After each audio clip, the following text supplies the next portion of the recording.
Good morning. Today we are going to talk about building a happy life.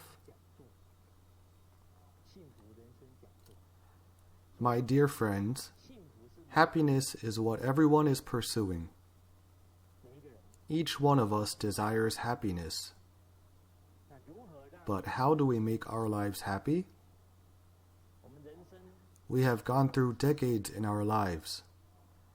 Do you feel happy? Many of you smiled. Smiles are a sign of happiness. Have you ever been awakened by your own smile?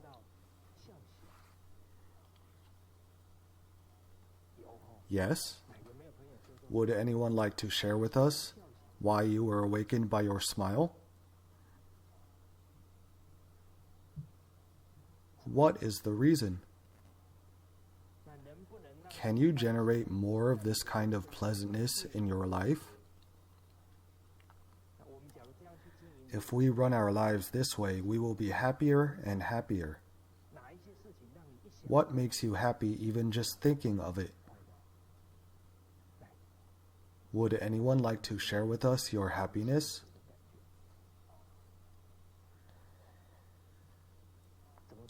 No one would like to share? Well, good things should be shared with good friends. When we share good things with good friends, do you have a sense of happiness? That is because it is better to give than to receive. Actually, some of you have shared with your friends and brought them here after benefiting from this class. Anyone?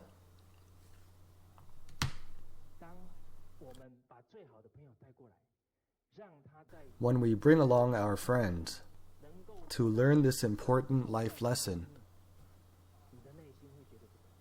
how would we feel? Very happy. If our friends have learned how to educate their children to be filial,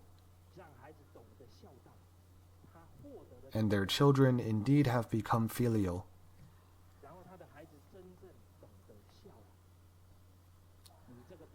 our friends would wake up with a smile even at midnight. Not only we enjoy our own happiness, but share with others. My dear friends, when you look back, you may find that all the happiness you have had is actually due to making the right decisions.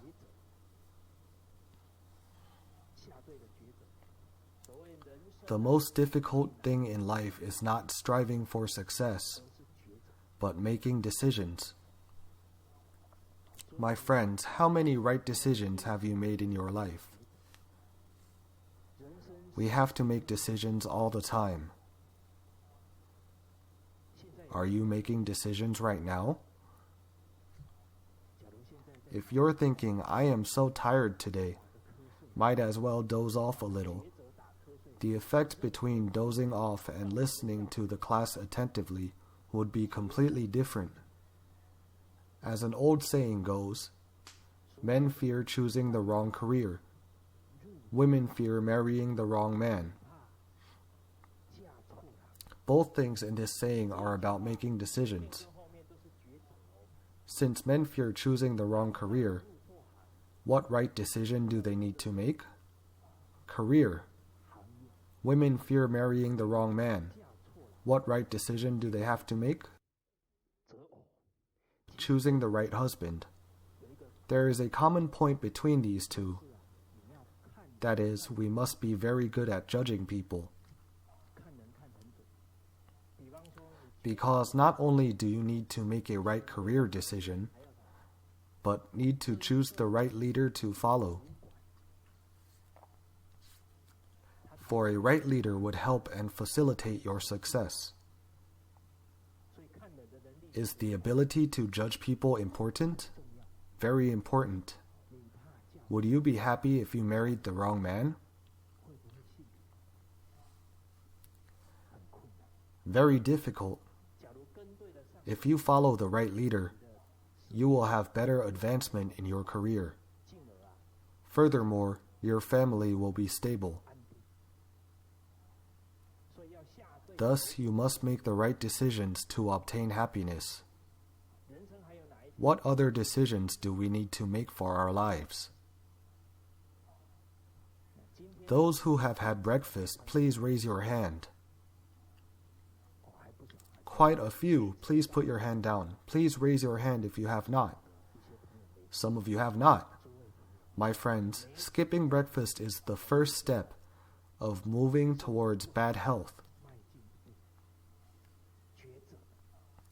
By making the right decision, you will have good health. Vice versa, you will have bad health. If you don't have good health, will you have a happy life? Certainly not. Only when you make many right decisions in your life can you then walk the path of happiness.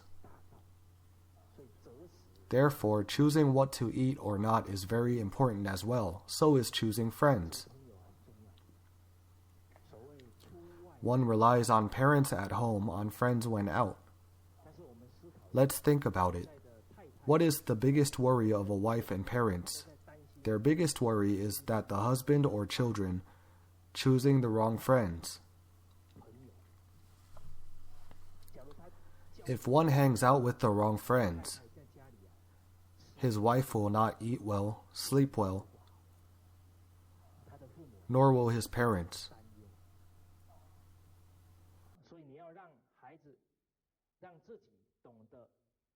So one must know how to choose right friends in order to obtain happiness in his life. Only when one makes right friends can he then have a happy family.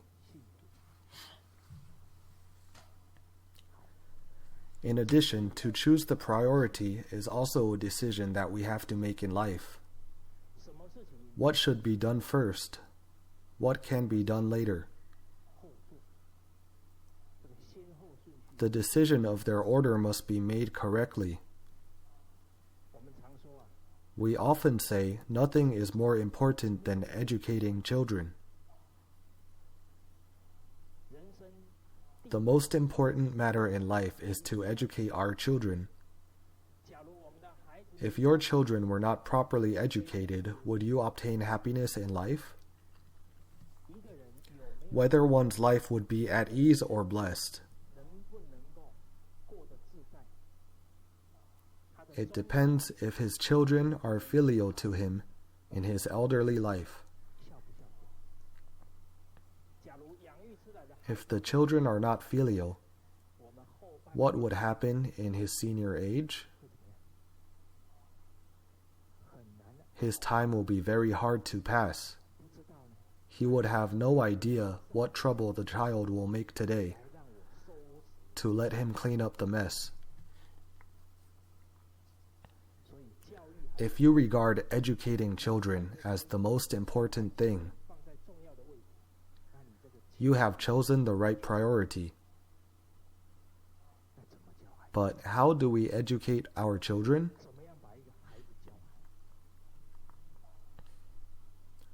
My friends, how do we teach our children properly? What is education in parents' mind today? Leading by actions. Let's give this friend a big applause. This answer usually will not come from a woman in her 30s or 40s. Usually comes from a senior. I remember when I was giving a lecture in Malaysia, I asked parents, what is education? One of the parents very honestly said, obtaining full marks in exams. Well, this parent deserves a big hand, for he is not hypocritical at all. He spoke his mind. In my teaching career, I made sure of good communication with parents. During the first meeting, I would ask them, In your opinion, what is the most important matter in education? Is teaching the attitude towards people and matters important, or is improving their grades from 98 to 100 more important? Is the former or the latter more important? The first one or the second one? The first one? So far, I have never heard the answer of the second one. Are our parents wise? It sounds very wise, right? But let's observe, do most parents endeavor their efforts on the first one or the second one?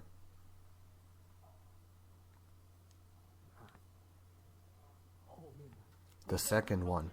What the score you got this time? Bring your paper over. You see, you only have exam marks in your mind. Dear parents, we must introspect ourselves.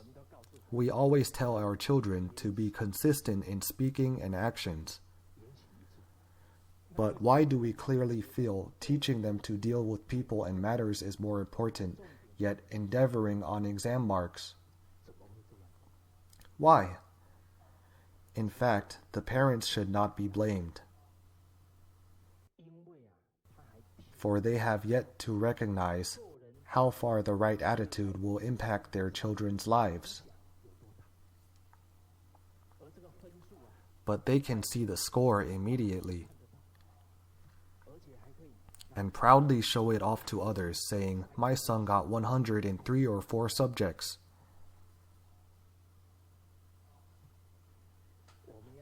We must think with a calm mind.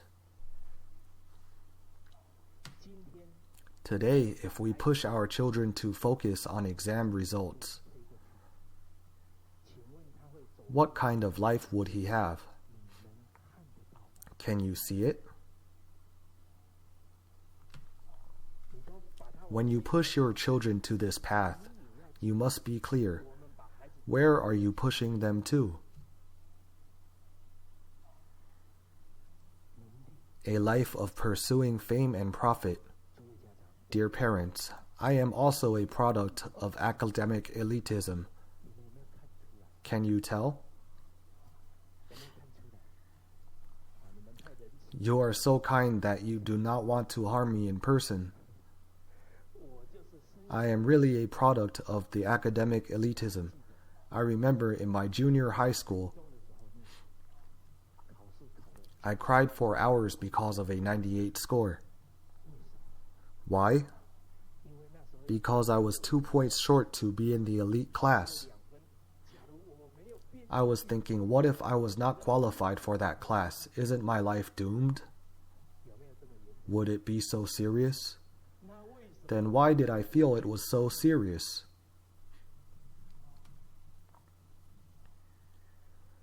You see, we worried about personal gain and loss so much, even at just the age of junior high. When a child is anxious about loss and gain, will he be happy in this life? No, he will constantly worry about this and that. A child with academic elitism in mind will only focus on how to improve his scores and beat others' scores. My heart should have been as big as Fan Zhongyan, the famous statesman of Song Dynasty. Worry for the world's troubles before others do, and only enjoy happiness after others have. However, due to elitism, I was only thinking of beating others. Recalling my high school age, I was always nosy about others' score. If they had a higher score, how did I feel? Extremely uncomfortable. With such a narrow mind, would I have a happy life? We must deeply contemplate. After graduating from college, I met a junior high classmate in a shop. I remember he was always first place in the elite class.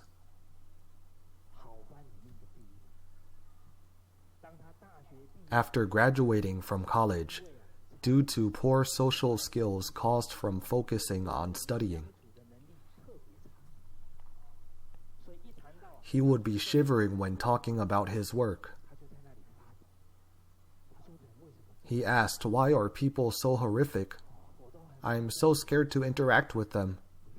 His ability of dealing with people is incredibly poor, thus a lack of an inclusive heart. His life is unlikely to have happiness.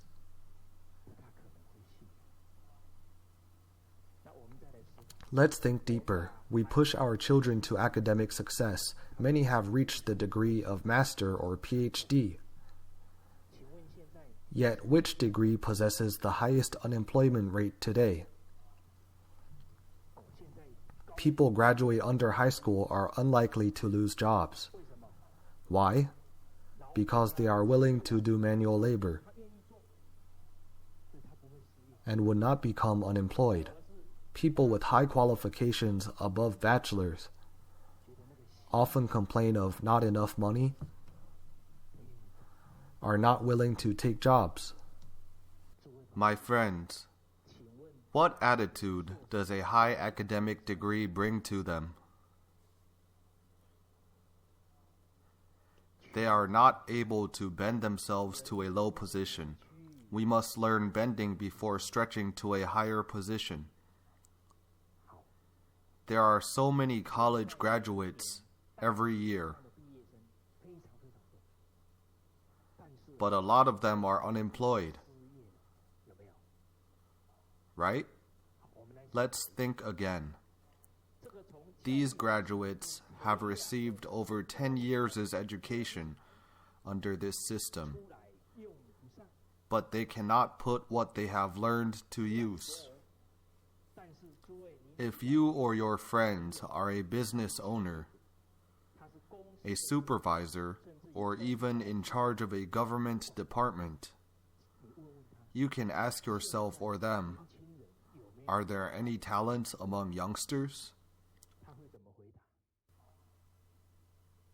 The answer you will get is likely to be, I can't find talents. The education machine keeps producing graduates, yet the entrepreneurs cannot find proper talent. Dear parents, if you told your children to just focus on exams, no need to do house chores, just focus on exams. Once you graduate from college, I guarantee you a happy life. Have any of you made this promise to your children? Well, your check will bounce. This is like telling him, your life will proceed smoothly if you study well. No such thing. It does not exist now, neither in the past.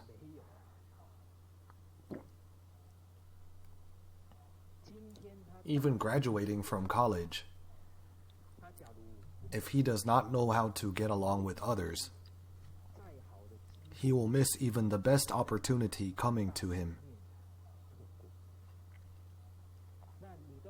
When we tell our children to neglect everything but studying, they will lack a sense of responsibility. Only when a child has a sense of responsibility can he then shoulder the burden. If you tell him just focus on studying, for whom will he be studying? For whom? For parents. Such kind of studying would be completely different from the studying of a filial child.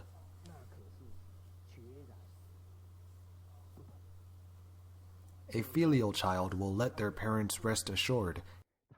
He bears in mind of providing good lives for his parents in the future, thus keeps improving his virtues and abilities. This kind of child has great potential. If you take a survey, you will find out many successful people were not top students in their school life.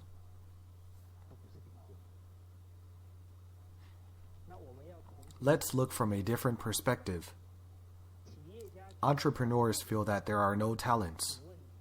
What kind of talents do they really need? We do not need to ask a PhD for an answer.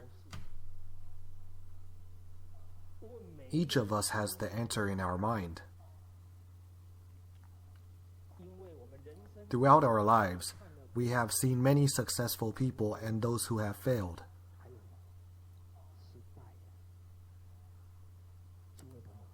In your eyes, what traits must a successful person have? Would anyone like to share? Don't think only people with high education can obtain answers. Many answers arise from a calm mind.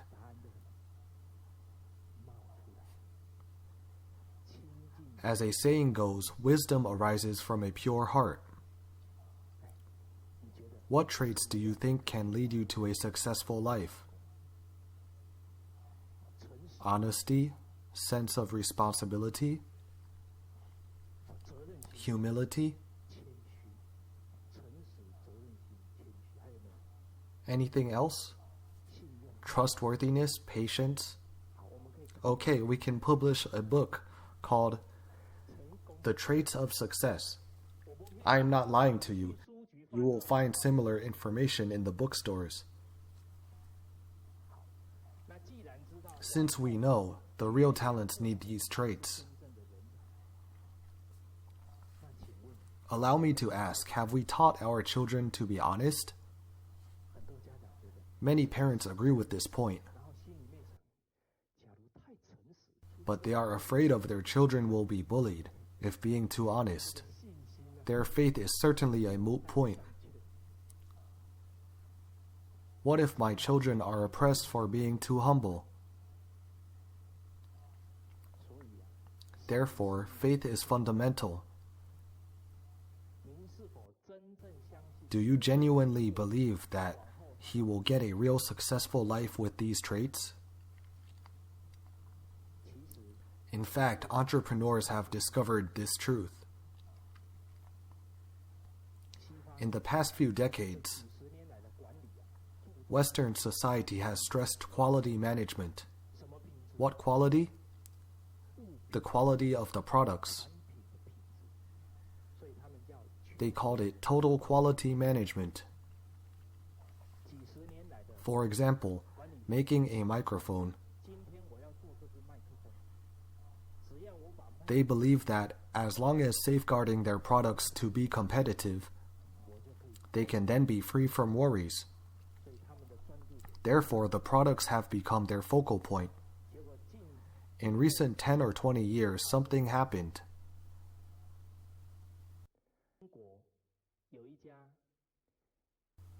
In 1995, an over 200-year-old British bank, Barings Bank, went bankrupt because a futures trader in Singapore embezzled.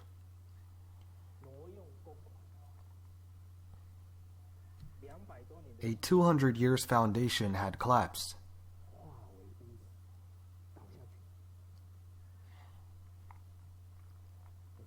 My dear friends, Western philosophy tends to deal with the symptoms of a problem.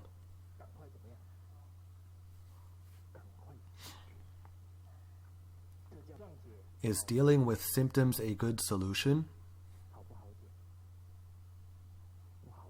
Not really. For instance, if we are ill with cancer, is it easy to be cured by just taking care of symptoms? Not really. Chinese philosophy is not only to treat the illness that has happened, but treat the future illness, which means to prevent illness before it happens. Although science and technology are highly developed in the West, they specifically treat the symptoms. They cut stomach when having gastric cancer, cut liver with liver problems. Are they free from trouble then? No, the problem might transfer to other places.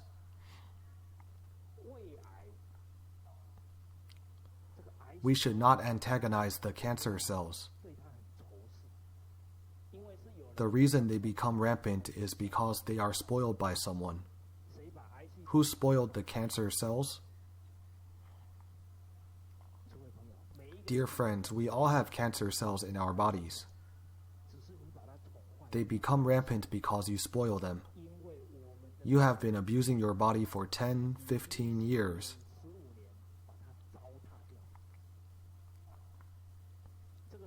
This body is not that easy to be ruined because it is very intricate. You won't resolve the root cause of illness by removing cancer cells.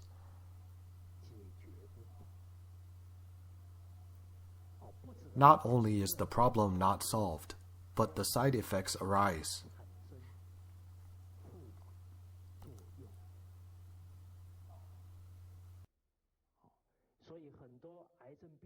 Many cancer patients found that their life is unbearable after receiving modern treatment. Let's use an analogy to explain this approach of dealing with cancer. When we dump a bag of garbage, that attracts many flies. You are annoyed by so many flies. You then use pesticides to kill them all. You thought the problem is solved. 10 minutes later, more flies appear.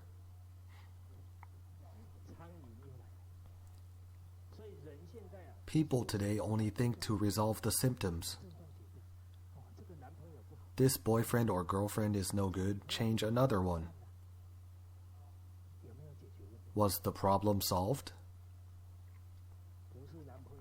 It is not the boyfriend or girlfriend no good. Who is no good? When we do not learn being inclusive and loving others. When this basic issue does not get resolved, it is futile, no matter how many lovers you change. That's why we need to solve a problem from its root. Now people in the West have realized that there is something else, more important and influential to the company than producing competitive products, which is the virtues of their staff. In 2001, the seventh biggest enterprise in the world, Enron Corporation, with annual earnings of hundreds of billions, went bankrupt due to embezzlement by two senior officers.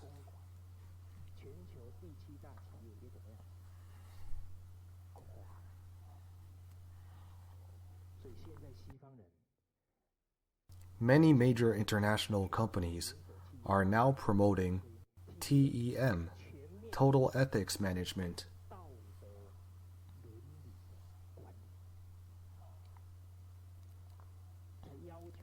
They are demanding to improve the moral quality of employees. Can this solve the problem?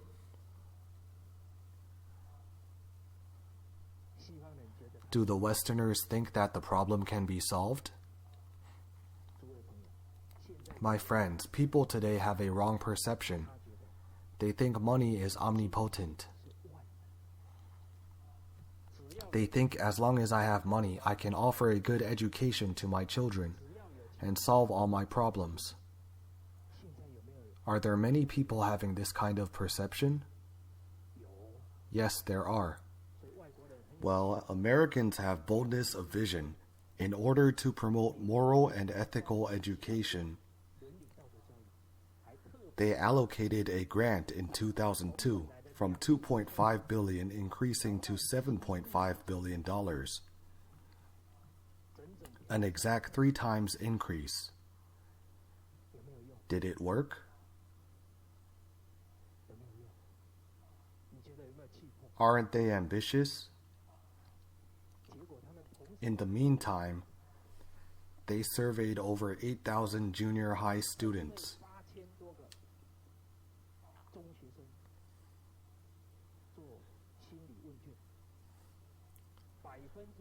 The result shows 71% of the students had cheated in exams.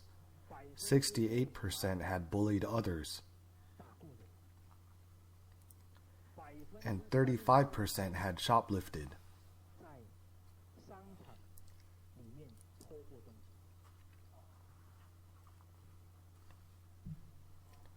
There was a question at the end of the questionnaire. Do you think you have high moral standards? Surprisingly, 96% of the students answered yes.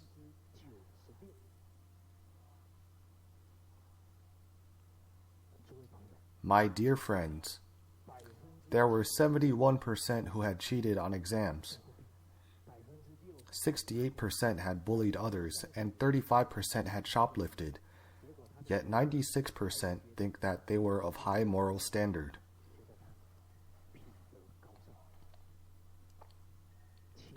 May I ask, whose standards do they follow?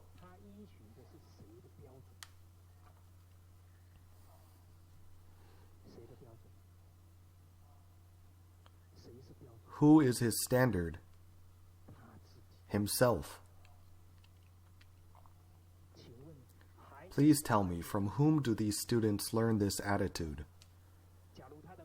If a state leader randomly waged wars against other countries and told the children not to fight, would the children listen to his teaching? Of course not. Did they master the core of education?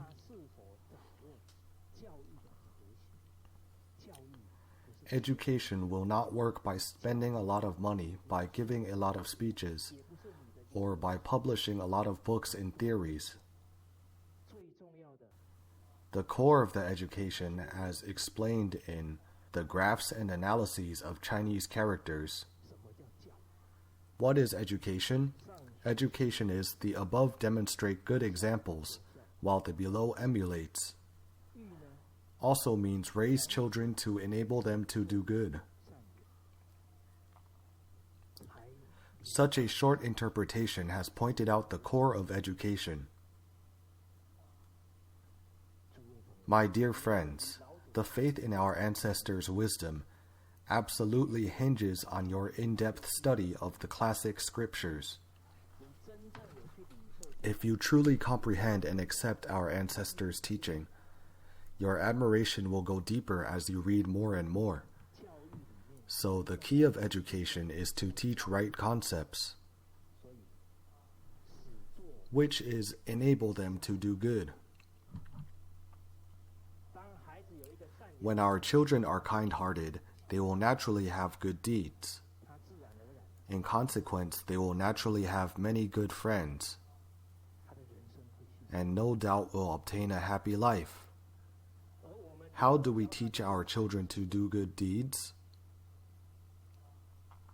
It is certainly not by asking them to read a lot of books, but by demanding ourselves to implement the sage teachings. When we practice and show good deeds, our children will be imperceptibly influenced and moved. Dear friends, do you believe in what I have just said? Some of you believe, some of you seem not. If you do not, please think calmly. Is it because no good people surrounding you ever perform good deeds that touch you? Otherwise, the surrounding people would be touched as long as someone truly performs it. I dare to guarantee to you, because people at birth are innately good.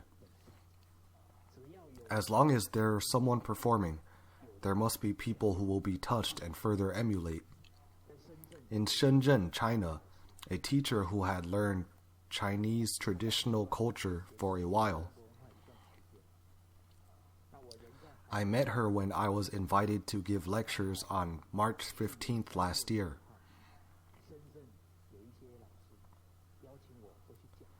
At that time, she asked the sponsor, "What is the topic of the lectures?" "It will be 弟子规, the guidelines for being a good person." She responded, "What does he talk about that for? Isn't that for children to learn? Why doesn't he talk about Analects?" Although disagreeing with the topic, she still participated in the first class. After the class, she suddenly felt that she had not fulfilled many basics of being a good person. She therefore adjusted her attitude and seriously learned 弟子规. She said before learning 弟子规, she had studied many classics, thus regarded herself as deep-rooted in goodness. She confessed that she even admired herself sometimes. After learning 弟子规, she felt ashamed of not even fulfilling basic filial piety. She deeply introspected herself. My friends, which is better? Feeling deep-rooted in goodness of herself, or learning nothing well? The first one or the second one? The first one shows that she lived in a state of topsy-turvy. The second one shows she has realized that to know Shim is akin to courage. We often say cultivation is to correct our behavior. Only when discovering our own faults can we then become more clear of the truth. We must determine to become a person who is clear of the truth by rectifying mistakes. This can then be called a genuine cultivation. On Mother's Day in May, this teacher went back to her hometown. She put her learning to practice. It happened to be her birthday. She wanted to show her gratitude to her parents' grace of raising her. What comes to children's minds on their birthday nowadays? Cake. Anything else? Well, teaching and enabling our children to do good. Allow me to ask, is first thinking of cake a good deed? You see, children's reaction has shown the result of our education. We must inspect with a calm mind. Is this seed we sow right or wrong? We must reflect meticulously. Such a good teaching moment. We should teach our children to have the first thought of birthday is the suffering day of a mother. Teaching them to remember their mother's hardship of conceiving and giving birth to them, so that they will arise the heart of knowing and repaying the grace of their mother. This is education. Upon returning home, she wanted to show her gratitude to her parents. She pulled over 3 chairs and invited her grandma, father, and mother to sit down. Her mother was quite sensitive and asked, "Daughter, what on earth are you doing?" She replied to these 3 elders, "I have lived over 30 years in my life and caused you many worries. Since having now started to learn sage teachings, I have determined to be a filial daughter and never let you worry again. I will always keep in mind your grace of raising me. It happens to be my birthday today. I must thank my parents properly. Please allow me to give you the traditional etiquette, kneeling down thrice and kowtowing 9 times." At the sight of her daughter's first kneeling, the mother immediately bursted into tears. My friends, what kind of tears were these? Tears of joy and comfort, A mother never thinks of anything in return from her children. However, when a child has such a thought, she will be so happy and comforted. Who are the most silly people in the world? Mothers are the easiest to be cajoled. They do not ask anything in return. As long as you give some sweet words, some filial actions, they will be so satisfied.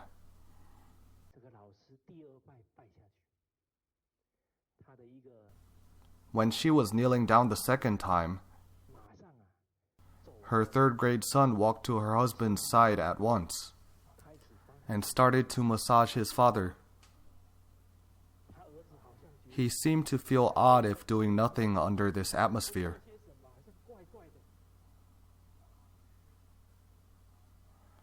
This is a wordless teaching. The filial action of this mother had strongly influenced her son, who felt a need of serving his father at this moment. The power of this imperceptible teaching by leading a good example is mighty. When coming back home, this child said naturally upon entering the door, "Dad, Mom, next year on my birthday, I will do kneeling to you two as well." This is education. The below emulates what the above does. Does it cost any money? When it comes to the truly important matters in life, money is not very useful. At this point, let's recall what we mentioned before. People in the West have now realized the importance of virtue. That was after the problem had occurred. Now they try to resolve the problems, but do they know what is the foundation of all virtues? To solve the problem, we must tackle with the root cause. Many corporations have spent a considerable amount of money on training their staff. This is like a Chinese saying, to embrace Buddha's feet and pray for help in time of emergency. Is it possible to teach a person to be cordial and courteous in 2 months? If one always acts cool and does not smile, and he is trained to smile at people in 2 months, his clients might get goosebumps when they see him smile, because the smile is very unnatural. Behind the smile, what he thinks of is, how do I get money from your pocket to mine? That smile is not out of his genuine respect to others. At what age do Chinese people start to establish the foundation of virtues for their children? To establish foundation of virtues, it must start from young. As 3-character canon states, with no education there would be anomalies. It would be very difficult to drag them back to the right course if we did not teach them from their young age. So we must start education from children's young age. There is an important phrase in the Book of Changes, 易经, nurturing righteous minds from a child's primordial state is a sacred undertaking. Primordial state here implies when the world was just formed. All things were very fragile, needing protection and nurturing. If we apply this concept to children's education, it means that we should nurture children's great righteous spirit and their right attitude of dealing with people and matters. If we do so, this merit is most sacred.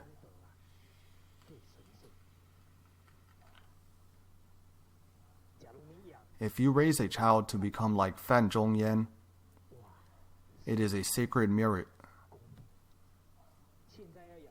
Is it easy to bring up a child like Fan Zhongyan today? How could it be not easy? Nowadays, if we bring up a very filial child, he will be outstanding. just like a red bud in the midst of thick foliage. We recruited many children to learn sage teachings in Shenzhen. When they went back to their hometown, all elders raised their eyebrows, for they had never seen today's children giving 90-degree bows. They arose a deep veneration and were very happy, just wondering if they give a bigger red envelope. Ha ha. One time, a child was having a meal with a group of people.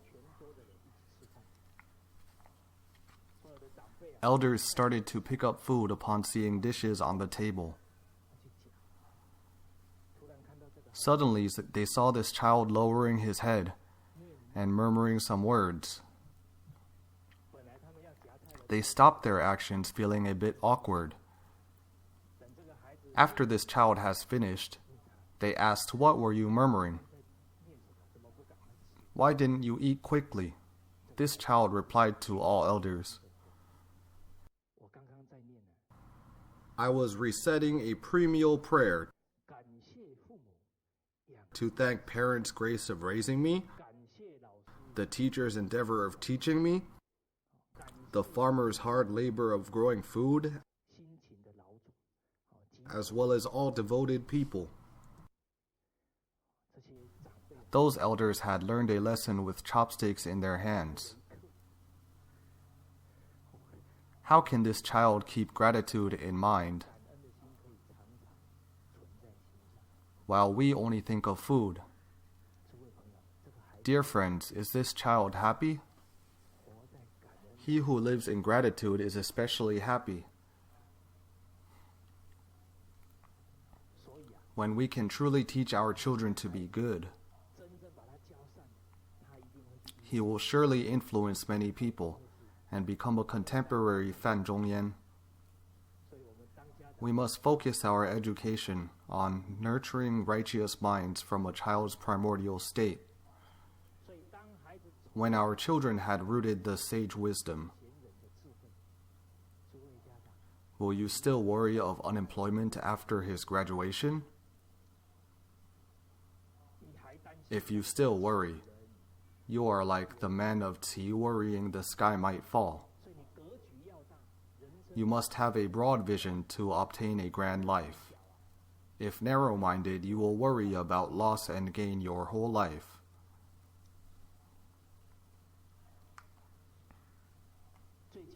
Recently, a friend of mine told me, many big companies went to an organization that promotes particularly Confucianism to recruit young talents. These entrepreneurs said many youngsters nowadays are not trustworthy and lack sense of responsibility. They were always on tenterhooks after hiring them. That's why they take initiative to recruit talents from a sage teachings organization. Dear parents, if the foundation your children are rooting now is how to interact with others and dealing with matters, you have placed them in an invincible position.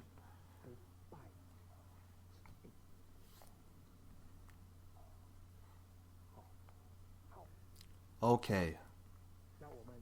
We have just mentioned the order of education.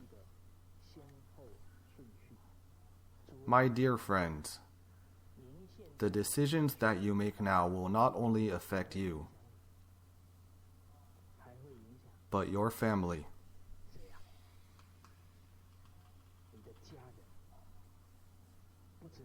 If we extend our vision, not only your family, your descendants for generations will be affected as well.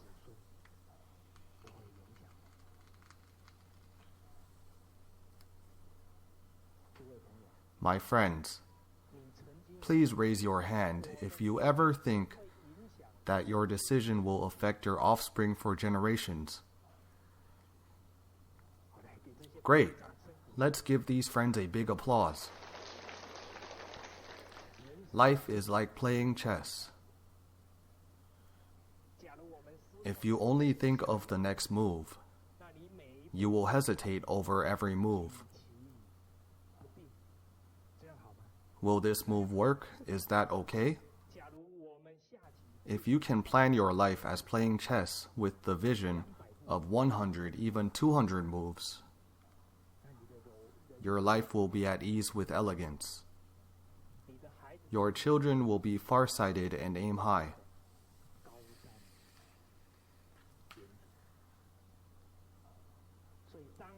When one realizes that his decisions will affect generations,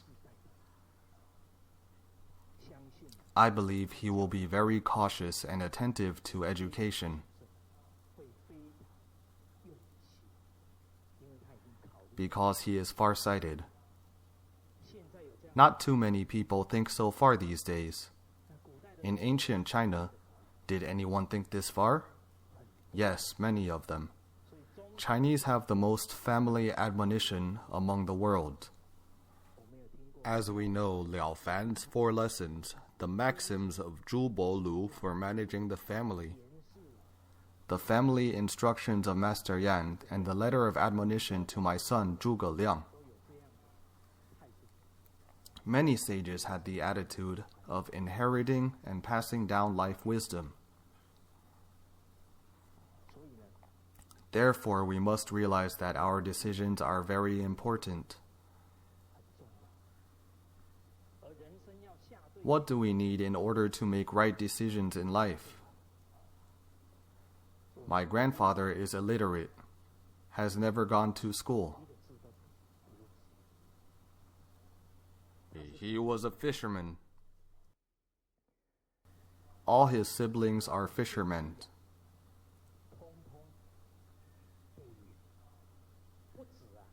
Not only are his siblings fishermen, all their children became fishermen before junior high graduation. With children's help, my uncles' lives became much easier.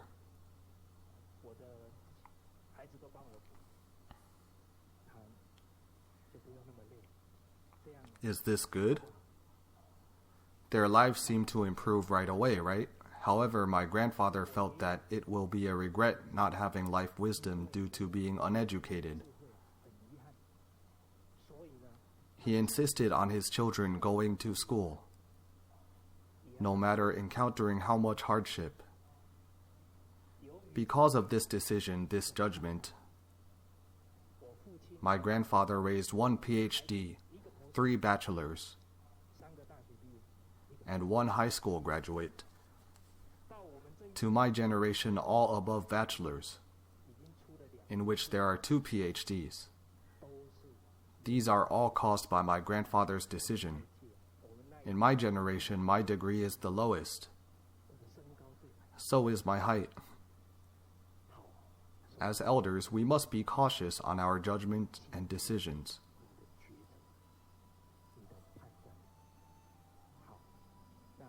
All right, we will also make a decision to end our class now. Thank you, everyone. For MP3 and full transcripts, please visit mahayanapureland.org. No copyright. Welcome to Circulate. Infinite merits to propagate.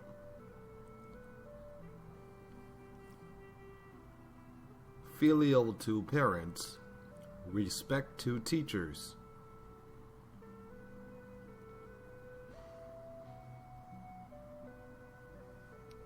See you again.